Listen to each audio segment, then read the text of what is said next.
नमस्कार दोस्तों, इस फैक्चुअल कंप्यूटर की क्लास में आपका हार्दिक स्वागत है। और आज हम ऐसे फैक्ट देखेंगे कंप्यूटर के।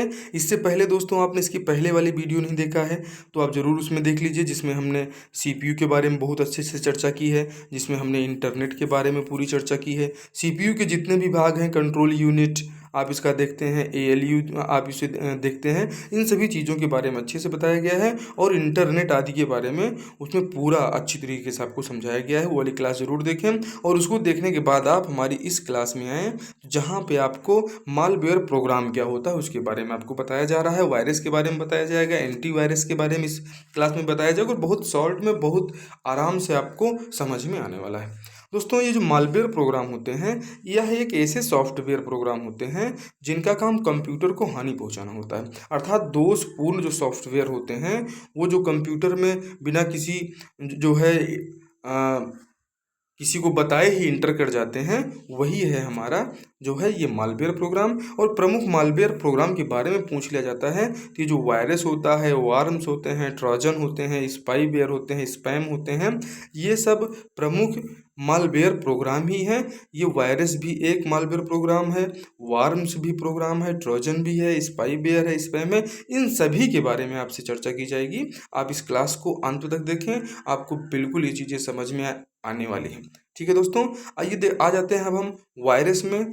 वायरस जो होता है दोस्तों, एक कंप्यूटर वायरस एक कंप्यूटर प्रोग्राम या सॉफ्टवेयर प्रोग्राम है। दोस्तों, ये जो वायरस है ये भी एक सॉफ्टवेयर ही है जो कंप्यूटर को हानि पहुंचाने के लिए इसको जो है हैकर्स बनाते हैं, जो कंप्यूटर में बिना हमारी इच्छा और जानकारी के लोड हो जाता है और हमारी सूचनाओं को क्रैश कर देता है, हमारी सूचनाओं को गड़बड़ कर देता है, उसकी कॉपी कर देता है, जिससे कि वो हमें जो है मिलने में या ढूंढने में उससे दुविधा होने लगती है। कंप्यूटर के सामान्य काम में वायरस क्या करते हैं? बाधा उत्पन्न कर देते हैं कि आपका सामान्य कार्य भी, अगर आप उसको जो है बूटिंग कर रहे हैं तो बूटिंग भी होने में बहुत लेट होता है, शट डाउन भी होने में कोई बहुत लेट होने लगता है। और जब आप कोई फाइल खोलते हैं तो फाइल भी खोलने में बहुत ज़्यादा टाइमिंग कंप्यूटर लेने लगता है।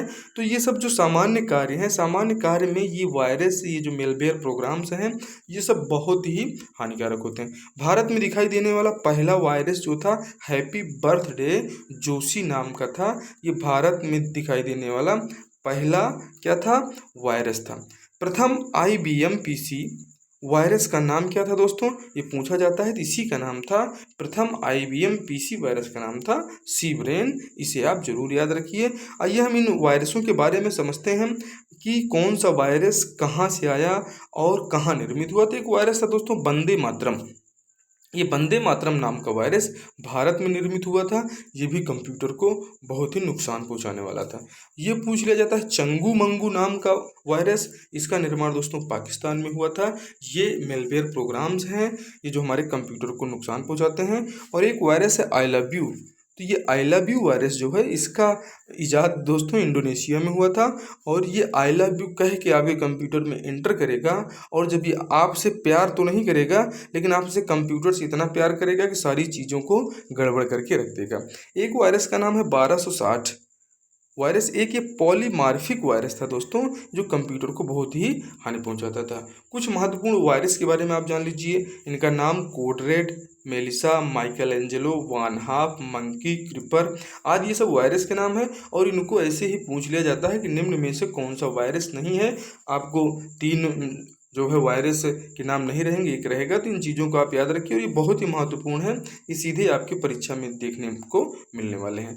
आइए देख लेते हैं, मेलवेयर प्रोग्राम ही है ये वार्म्स। तो ये जो वार्म्स होता है दोस्तों, ये वार्म एक मेलवेयर कंप्यूटर प्रोग्राम है। ये जो जो स्वयं की प्रतियां बना लेता है, ये अपनी कॉपी खुद ही तैयार कर लेता है।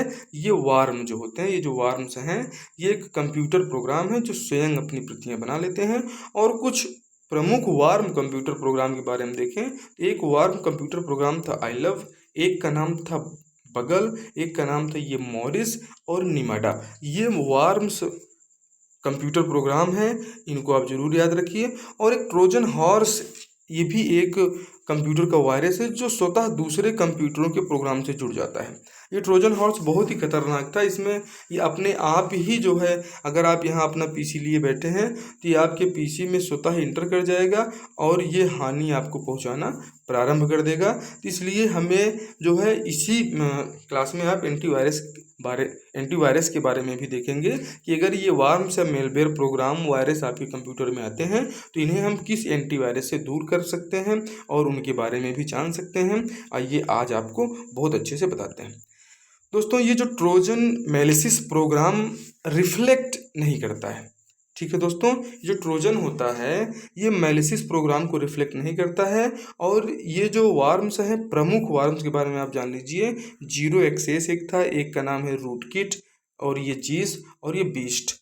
ये ट्रोजन मेलिसिस प्रोग्राम को जो रिफ्लेक्ट नहीं करता, ये भी एक वार्म्स का प्रकार है। और ये वार्म्स का प्रकार ये ट्रोजन मेलिसिस है दोस्तों। इसे आप बिल्कुल याद रखिए कि जो ट्रोजन हॉर्स वो था, ये ट्रोजन जो है ये मेलिसिस प्रोग्राम को रिफ्लेक्ट नहीं करता है। और ये ट्रोजन हॉर्स मेलिसिस प्रोग्राम अपने आप नकल नहीं करता है। इन वार्म्स के बारे में भी पूछ लिया जाता है। इसके पहले वाला जो आपने देखा कि उसमें वो अपनी कॉपी खुद ही तैयार कर लेता है। कौन तैयार कर लेता है दोस्तों? कि ये वार्म्स एक मालवेयर कंप्यूटर प्रोग्राम है जो स्वयं अपनी प्रतियां बनाता है। लेकिन ये जो ट्रोजन मेलिसिस प्रोग्राम है, ये दोस्तों ये ट्रोजन हॉर्स मेलिसिस प्रोग्राम ये अपने आप अपनी नकल जो है नहीं कर पाता है। इसको ऑपरेट करने के लिए कोई न कोई एक दूसरा माध्यम चाहिए। दोस्तों, आपकी परीक्षा की तैयारी के लिए हमारे चैनल पे सभी क्लासेस चलाई जा रही हैं। आप अपनी परीक्षा की पूरी तैयारी करिए हमारे साथ। आइए अब देख लेते हैं। अभी तक तो जो अटैक करने वाले थे उनके बारे में आपने देखा, मेलवेयर प्रोग्राम के बारे में देखा। अब इन मेलवेयर प्रोग्राम्स को, इन वायरस को जो है सुरक्षित कौन करता है हमारे कंप्यूटर को, तो इसके लिए बनाया गया है एंटीवायरस। ये सब दोस्तों एक नौटंकी है इन कंप्यूटर वालों की, सॉफ्टवेयर वालों की। एक तरफ वायरस बना देते हैं और दूसरी तरफ क्या बना देते हैं? एंटीवायरस। ठीक है, कि मतलब आपको पहले वायरस दिया जाएगा और फिर वायरस से बचने की दवा भी दी जाएगी। मतलब जहर भी इन्हीं लोग देते हैं और दवाई भी इन्हीं लोग देते हैं। ये ऐसे हैं कि खाली आप कि जेब में जो पैसे हैं उसको निकालने का एक तरीका है, काम है। एंटीवायरस एक प्रकार का सॉफ्टवेयर है जो नुकसानदायक या विनाश करने वाले प्रोग्रामों को ढूंढता है। जो इससे पहले आपने मेलवेयर देखा, ट्रोजन हॉर्स देखा, इन चीज़ों को ढूंढ लेता है और ये हमारे कंप्यूटर में होने वाली किसी भी संभावित त्रुटि या हानि से इसको बचाता है। कुछ महत्वपूर्ण कंप्यूटर के एंटीवायरस के नाम आप जान लीजिए, जिसे नॉर्टन कहते हैं, मैक, ये MCAFE कहते हैं, क्विक हील हम लोग कई बार यूज करते हैं अपने कंप्यूटर में। अब आप देखें कि वायरस जब अपने आप तो इंटर कर जाता है, लेकिन ये वायरस जो है इसी को दूर करने के लिए फिर क्या बना दिया गया है? एंटीवायरस। ये क्विक हील भी क्या है? एक एंटीवायरस है। एवास्टा भी हम लोग यूज किए हैं, एविरा, NPAB भी हम लोगों ने यूज किया है। एक नेट प्रोटेक्टर एंटीवायरस है दोस्तों।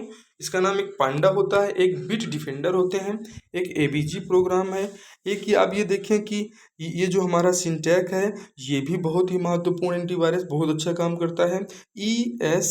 ई सेट भी अच्छा है, और ट्रेंड माइक्रो। लेकिन ज़्यादातर जो हम लोग यहाँ पे यूज करते हैं NPAB और ये क्विक हील, ये एंटीवायरस का प्रयोग हम लोग नेट प्रोटेक्टर एंटीवायरस के रूप में इसका यूज करते हैं। और ये नेट प्रोटेक्टर भी ये जो है बहुत ही महत्वपूर्ण एंटीवायरस हैं जो हमारे कंप्यूटर प्रोग्राम को, हमारे कंप्यूटर को आसानी से चलने में सहायता देते हैं। आइए इसके बाद सर्च इंजन के बारे में हम लोग देख लेते हैं। सर्च इंजन क्या होता है? सर्च इंजन एक वेब बेस्ड टूल है या सॉफ्टवेयर है। ये सर्च इंजन जो इंटरनेट उपयोगकर्ता को वर्ल्ड वाइड वेब, जो आप टिम बर्नर्स-ली वाली जो हमारी वर्ल्ड वाइड वेब है www पर किसी भी जानकारी को प्राप्त करने में सहायता करता है।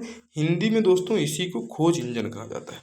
वर्तमान सर्च इंजन इंटरनेट पर उपलब्ध सभी वेबसाइट को स्कैन और एनालाइज कर वेबसाइट पर उपलब्ध यूजफुल डाटा को सेव रखता है, और इसी प्रक्रिया को वेबसाइट क्रॉलिंग कहते हैं। ये सर्च इंजन, जैसे आप गूगल को देखते हैं, ये जो गूगल में आप कुछ भी चीज़ डालते हैं तो ये उसमें उपलब्ध डाटा हमेशा स्कैन करके रखता है। और जब उसको आप सर्च करते हैं तो सर्च करने के बाद आप कुछ भी गूगल पे सर्च करिए तो आपकी जो कीवर्ड्स हैं, आप जो जानकारी लेना चाह रहे हैं, आपकी जानकारी से रिलेटिव जितने भी डाटा हैं, इंटरनेट आपको आपकी स्क्रीन को उसको उपलब्ध करा देता है। और इसी उपलब्ध कराने की प्रक्रिया को वेबसाइट क्रॉलिंग कहा जाता है। इसे आप जरूर याद रखिए। और ये यूज़फुल डाटा इसीलिए आप अपने मोबाइल स्क्रीन पर जो है गूगल में कुछ डालते ही उसको देख पाते हैं। तो ये एक सर्च इंजन की क्वालिटी है। किसी भी यूजर द्वारा सर्च इंजन पर कुछ सर्च करते ही सर्च इंजन अपने डेटाबेस में सबसे पहले से ही वेबसाइट को स्कैन कर रखी गई जानकारी को फिल्टर कर यूजर की सर्च की गई जानकारी से मैच होते ही जानकारी को यूजर के सामने प्रदर्शित कर देता है। उसी को क्या कहते हैं? सर्च इंजन कहते हैं। इन सभी सर्च इंजन्स के बारे में भी हम जानेंगे कौन कौन से सर्च इंजन हैं। यूजर द्वारा दोस्तों सर्च इंजन पर सर्च के लिए लिखे गए शब्द, जैसे आप गूगल में देखते हैं फ्री जॉब अलर्ट और फ्री जॉब अलर्ट, तो ये फ्री जॉब अलर्ट भी जो होता है, ये फ्री जॉब अलर्ट आप जैसे डालते हैं तो फ्री जॉब अलर्ट की जितनी भी जानकारी है ये हमारा सर्च इंजन उसको स्कैन करके रखता है, और वो स्कैन करते ही आप उस पर फ्री जॉब अलर्ट डालिए तो फ्री जॉब अलर्ट की वेबसाइट आपको आ जाएगी, सरकारी रिजल्ट की वेबसाइट। उसमें जितनी भी जानकारी अपलोड हैं उस लिंक पर वो सारी जानकारी उस पर आ जाएंगी। और इस सर्च इंजन जो आप ये इस सर्च इंजन पर लिखे गए शब्द हैं इनके बारे में पूछ लिया जाता है, तो इन्हीं को कीवर्ड्स कहा जाता है। इसे आप जरूर याद रखिए। आगे देखते हैं कि किसी भी यूजर द्वारा सर्च इंजन पर ये आप देख चुके हैं, और कुछ महत्वपूर्ण सर्च इंजन के बारे में हम आपसे चर्चा करते हैं कि आपने गूगल तो आजकल सबसे फेमस है, बिंग दोस्तों ये जो है एल्विस्टा का प्रोग्राम है, और उसके बाद याहू है, ये भी एल्विस्टा है, लाइन सर्च है, SCRS ये दोस्तों जो वैज्ञानिक अनुसंधान वगैरह हैं विज्ञान के क्षेत्र में इसका प्रयोग किया जाता है इस सर्च इंजन का, ये SCIRUS। उसके बाद आपका आ जाता है लिकस, ask.com, उसके बाद अलीवेब, ये सब महत्वपूर्ण सर्च इंजन है। इसके अलावा भी हैं लेकिन ये बार बार परीक्षा में पूछे जाते हैं, Google, Bing, Yahoo, AltaVista, line search. ठीक है दोस्तों, तो ये आपके लिए महत्वपूर्ण है। और कुछ देशों के बारे में जान लेते हैं कि उनके सर्च इंजन कौन कौन, जैसे बैदू है, ये बैदू जो सर्च इंजन है, हम बैदू जो है ये गूगल चूँकि अमेरिका का है तो इसलिए चाइना इसको एक्सेप्ट नहीं करता, इसलिए चाइना ने अपना खुद का अपना बनाया है सर्च इंजन, उसका नाम है बैदू। अफगानिस्तान के सर्च इंजन का नाम है शोरवा, जो उन्होंने बनाया है। भारत ने विकसित किया है सर्च इंजन, उसका नाम है रफ्तार। और USA का जो स्पेशल है ask duck duck go and MSN। Google की डिजिटल पेमेंट सिस्टम को गूगल वॉलेट के नाम से जाना जाता है, ये पूछा गया है, इसे आप याद रखिए कि गूगल जो है ये सर्च इंजन होने के साथ साथ भी वो पेमेंट सिस्टम की भी उसने व्यवस्था किया है और उसी को गूगल वॉलेट के नाम से जाना जाता है। आगे देखिए कि दोस्तों ये जो गूगल है, गूगल की स्थापना 1998 में की गई थी, एक सर्च इंजन है। यह एक अमेरिकन मल्टीनेशनल कंपनी है जो इंटरनेट संबंधित सुविधाएं प्रदान करती है। अल्विस्टा भी गूगल की तरह ही एक सर्च इंजन है, इसकी सेवा दोस्तों याहू के द्वारा दी जाती है। अल्विस्टा की सेवा कौन देता है? याहू देता है दोस्तों। और वो जो इससे पहले हमने बिंग बताया था, वो बिंग जो है एक स्वतंत्र इकाई है, वो उसका अल्विस्टा से कोई संबंध नहीं है। ठीक है दोस्तों, आगे देखते हैं कि वेब ब्राउज़र क्या है। वेब ब्राउज़र के बारे में आप जान लीजिए। वेब ब्राउज़र दोस्तों ऐसा प्रोग्राम है जिसके माध्यम से किसी भी वेबसाइट को ओपन किया जा सकता है। जब आप कोई वेबसाइट ओपन करते हैं तो ये वेब ब्राउज़र में ही आप जाते हैं किसी भी वेबसाइट को ओपन करने के लिए, और जब आप ओपन करते हैं तो इसी वेब ब्राउज़र को उपयोग करता हुए इंटरनेट के मध्य इंटरफेस का कोई कार्य करता है, तो यही वेब ब्राउज करता है। अब जब आप इसके बारे में थोड़ा सा भी जानेंगे तो आपको समझ में आ जाएगा कि जब आपके कंप्यूटर में इंटरनेट एक्सप्लोरर डाउनलोड होगा, ये इंटरनेट एक्सप्लोरर में जब आप इंटर करते हैं तो वहाँ से आप जो है कोई भी जानकारी सर्च इंजनों के माध्यम से निकाल पाते हो, वही है वेब ब्राउज़र। नेटस्केप भी आपने देखा है, उससे भी आप इंटरनेट का यूज़ कर पाते हैं। मोजिला फायरबॉक्स भी आपने देखा, ये मोजिला वही है। ठीक है दोस्तों, सफारी भी आपने देखा है, वही है। आपने सबसे ज़्यादा देखा है आजकल अपने मोबाइल में देखते होंगे गूगल क्रोम, तो क्रोम से जाते हैं और क्रोम में जैसे आप इंटर करते हैं तो ये वेब ब्राउज़र है गूगल क्रोम, और ये जो गूगल है वो एक क्या है? सर्च इंजन है। और ओपेरा भी है। यहाँ पे आप जब इंटर करते हैं तो यहाँ से कोई भी वेबसाइट के बारे में सारी जानकारी आप यहाँ से कलेक्ट कर पाते हैं। और इसके बाद हम देखते हैं दोस्तों वेब ब्राउज़र माइक्रोसॉफ्ट का सर्च इंजन बिंग के नाम से जाना जाता है। माइक्रोसॉफ्ट जो एक कंपनी है, इस माइक्रोसॉफ्ट का जो सर्च इंजन है वो बिंग के नाम से जाना जाता है। और ये जो हमारा साइरस है SCI, साइरस एक सर्च इंजन है जो विशेषकर वैज्ञानिक सूचनाओं के लिए जाना जाता है। वैज्ञानिक और विज्ञान के क्षेत्र के लिए ये इसका उपयोग किया जाता है। आगे देखिए ऑपरेटिंग सिस्टम के बारे में जान लीजिए। ये बहुत ही महत्वपूर्ण वीडियो है दोस्तों। अगर इसको आपने पूरा देख लिया हमारी कंप्यूटर की इन क्लासेस को, तो कंप्यूटर की मूलभूत जानकारी आपको हो पाएगी, जो आपकी परीक्षा के लिए बहुत ही उपयोगी रहेगा और आप परीक्षा में कंप्यूटर से आने वाले प्रश्नों को नहीं छोड़ पाएंगे। यह एक सिस्टम सॉफ्टवेयर है, क्या? ऑपरेटिंग सिस्टम, जो कंप्यूटर के सभी आंतरिक एवं बाह्य कार्यों का नियंत्रण करता है तथा सिस्टम और यूजर के मध्य इंटरफेस का कार्य करता है। यह कंप्यूटर के एकमात्र ऐसा प्रोग्राम है जो बूटिंग और शटडाउन, तो बूटिंग का मतलब समझ गए होंगे, जब हम लोग कंप्यूटर को स्टार्ट करते हैं और स्टार्ट वाले जब हम लोग बटन दबाते हैं, तो जैसे ही बटन दबाते हैं तो हमारा कंप्यूटर स्टार्ट होने लगता है। जब स्टार्ट होने लगता है तो उसी प्रक्रिया को क्या कहा जाता है? बूटिंग कहा जाता है। जब हमारा कंप्यूटर, जैसे ही आप कंप्यूटर के पास जाते हैं और कंप्यूटर को चालू करते हैं, तो वो जो चालू होने की प्रक्रिया को ही बूटिंग कहा जाता है। और जब शटडाउन, तो शटडाउन तो आप जान ही रहे हैं कि उसको बंद करने की प्रक्रिया को शटडाउन कहा जाता है। और ये ऑपरेटिंग सिस्टम ही है जो स्टार्टिंग से लेके एंड तक, जितनी देर तक आप यूज करते हैं, ये ऑपरेटिंग सिस्टम कंप्यूटर में लगातार काम करता है। जैसे हमारा दिल हमेशा धड़कता रहता है, धक धक धक धक धक धक, तो आप देखें कि कंप्यूटर का दिल ही है ऑपरेटिंग सिस्टम, कि जब से ऑन होगा और जब ऑफ होगा तब तक ये काम करता ही रहेगा। यही है ऑपरेटिंग सिस्टम। कुछ महत्वपूर्ण ऑपरेटिंग सिस्टम्स के बारे में जान लीजिए कि ओपन सोर्स ऑपरेटिंग सिस्टम क्या होते हैं। दोस्तों, ये ऐसे ऑपरेटिंग सिस्टम हैं जो साधारणतः सभी के उपयोग के लिए होते हैं और आसानी से बाजार में उपलब्ध होते हैं। जैसे आप देख लें कि जो हमारा लिनक्स है, ठीक है, ये लिनक्स कई बार एग्जाम में पूछा गया है। उसके बाद आपका ये आपका कुबंटू है, ये भी है। उसके बाद आपका मैड्रिबा है। उसके बाद पारडस, स्लेकबेयर, डायनाबुलिक, स्लेबल, एंस्ट्रूमी, इलीब, ये ओपन सोर्स ऑपरेटिंग सिस्टम है। इनका उपयोग भी हम लोग करते हैं, इन्हें आप याद रखिए। और सबसे महत्वपूर्ण ये चीज़ें हैं, इनके बारे में पूछ लिया जाता है कि कौन सा ओपन सोर्स ऑपरेटिंग सिस्टम है। और इसके बाद इसका अंतर पूछ लिया जाता है, कौन सा कॉमर्शियल है। तो आपको इन्हें याद रखना है। अब ये कॉमर्शियल यूज क्या है, कि ये कॉमर्शियल दोस्तों जो होता है, ऐसे ऑपरेटिंग सिस्टम होते हैं जो विशेषकर व्यावसायिक कार्यों के लिए प्रयोग किए जाते हैं। जैसे एप्पल्स ओएस, एप्पल का जो ऑपरेटिंग सिस्टम एक्स है, ये कमर्शियल ऑपरेटिंग सिस्टम है। विंडोज़, मैक ऑपरेटिंग सिस्टम, ये इनको आपको याद रखना है, ये बेहद ही महत्वपूर्ण है। QNX भी एक ऑपरेटिंग सिस्टम है। SKY, ये भी एक ऑपरेटिंग सिस्टम है। प्लाज्मा भी एक ऑपरेटिंग सिस्टम का नाम है। और बैक्स अल्फा भी एक क्या है?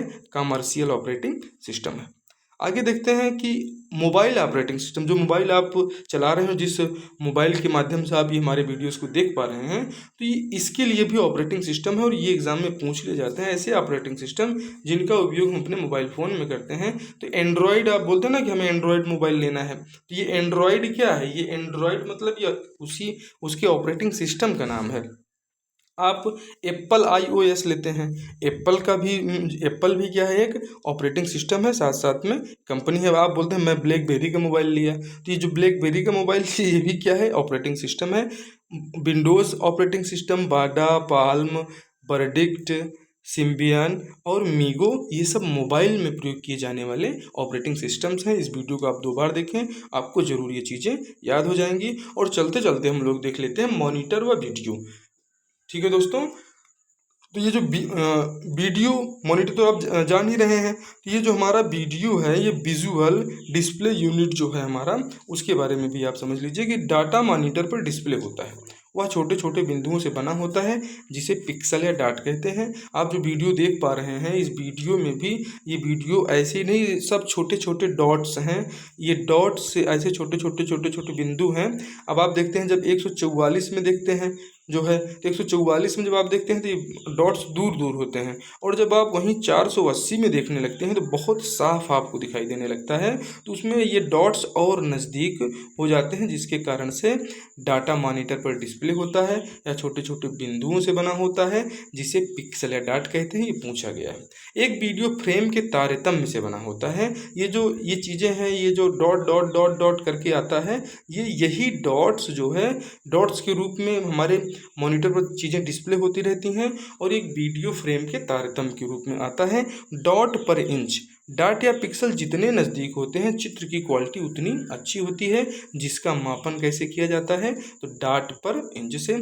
आजकल मॉनिटर एनिमेशन है तो फ्रेम रेट 24 FPS है। ये 24 FPS ये जो एक अच्छे मॉनिटर का फ्रेम रेट है। और ये 24 FPS मतलब इसकी क्वालिटी आप देखेंगे कि डाट पर इंच से डिस्प्ले की क्वालिटी हम लोग मापते हैं कि डॉट जितने नज़दीक रहेंगे हमारे पिक्चर की क्वालिटी उतनी अच्छी रहेगी। तो आप समझ चुके होंगे कि अब कोई अपने वीडियो को बोलते हैं कि भाई थोड़ा सा और अच्छा देखना है तो उसके क्वालिटी को बढ़ाते हैं। जो पिक्चर क्वालिटी आप बढ़ाते हैं वो पिक्चर क्वालिटी यही होता है डाट पर इंच कि डॉट्स और कितने ज़्यादा आपको चाहिए। जब जितने ज़्यादा डॉट्स होंगे पिक्चर क्वालिटी उतनी अच्छी होगी। आइए आगे देख लेते हैं प्रिंटर के बारे में। बिल्कुल चलते चलते थोड़ा समझिए, प्रिंटर वाली क्लास हमने पूरी ली है। उस पूरी क्लास में प्रिंटर के बारे में अच्छे से आपको समझाया गया है। इसमें जो परीक्षा के लिए बेहद महत्वपूर्ण है उन्हीं चीज़ों को लिया गया है कि प्रिंटर की गति को मापने के लिए CPS, LPM, PPM यूनिट का प्रयोग किया जाता है प्रिंटर की गति को मापने के लिए दोस्तों। और इनपुट आउटपुट डिवाइस एक साझा आम संसाधन है प्रिंटर हमारा। ठीक है दोस्तों। और प्रिंटर की क्लास अगर आपको देखना है तो आप हमारे चैनल पे जाएं और उस चैनल पे आपको उस प्रिंटर के बारे में अच्छी तरीके से बताया गया है। चैन प्रिंटर क्या होता है, प्रिंटर क्या होता है और प्रिंटर की क्या क्या गुणवत्ता है, क्या क्वालिटी है, उसके बारे में आपको अच्छे से बताया गया है। ये क्लास हमारी कैसी लगी कंप्यूटर की, आप इसे 1-2 बार ज़रूर देखें। और जब आप 2 बार इसको देख लेंगे तो निसंदेह कंप्यूटर से आने वाले प्रश्न आपके छूटेंगे नहीं। आपसे मिलते हैं अगली क्लास में। तब तक आप स्वस्थ रहें, मस्त रहें और अपनी परीक्षा की तैयारी करते रहें। जय हिंद, जय भारत।